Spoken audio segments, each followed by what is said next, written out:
You know, it's funny. Have you ever stopped to think that a totally normal, everyday word could unlock a huge story about language itself? Today, we're going to do just that. We're taking a word you probably say all the time and uncovering a pretty wild secret it's been hiding. Let's get right into it.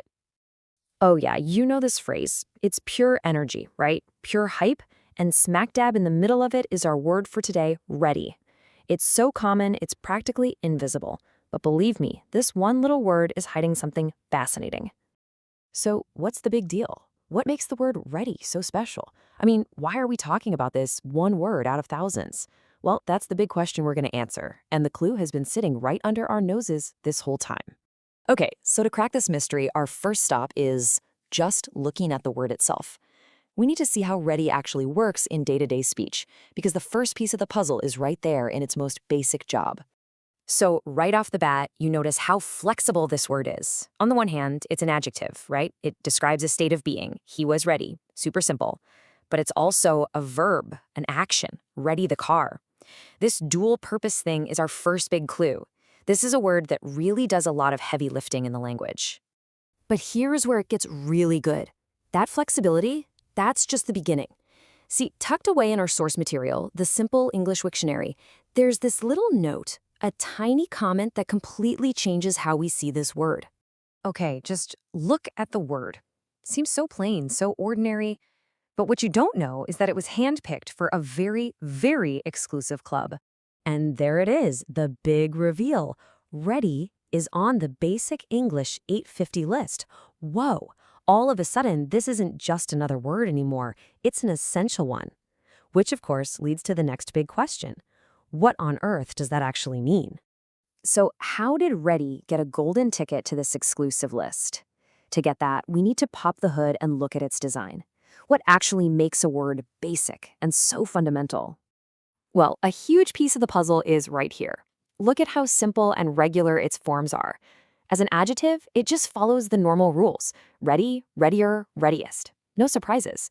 And as a verb, ready, readies, readied. Again, totally predictable. There are no weird spellings, no strange exceptions to memorize. That makes it super easy to learn, and that's a massive deal for a core vocabulary word. Okay, so we know that ready is on the list, and we've got a good idea why it's a good fit. So now it's finally time to pull back the curtain on the whole thing. What in the world is this Basic English 850 list? It all comes down to this number, 850. And this isn't just some random number they pulled out of a hat. No. This is the entire foundation of a system designed to simplify the whole English language. So Basic English is what you'd call a controlled language. It's a stripped-down, lean version of English built entirely around this core set of 850 words. The whole point was to create a version of the language that was much easier for beginners to pick up and could be used for clear communication between people all over the world. And the goals here were pretty huge. They wanted to build a language tool that could help bridge communication gaps between countries, give new learners a really solid launchpad, and maybe most importantly, prove that you don't actually need a massive vocabulary to talk about big, complex ideas. It was all about the power of simplicity. Now, I know what you might be thinking. This sounds a little academic, maybe a bit old-fashioned, but the philosophy behind Basic English, it's actually more relevant today than ever. This idea of using simple, clear language to make information accessible to everyone, that's incredibly powerful. In fact, you don't have to look any further than the source for this very explainer.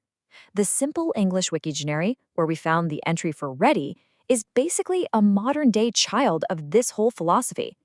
Its entire mission is to explain things using simpler words and sentences so that knowledge is available to everyone, no matter how well they speak English. It is the spirit of Basic English, alive and well.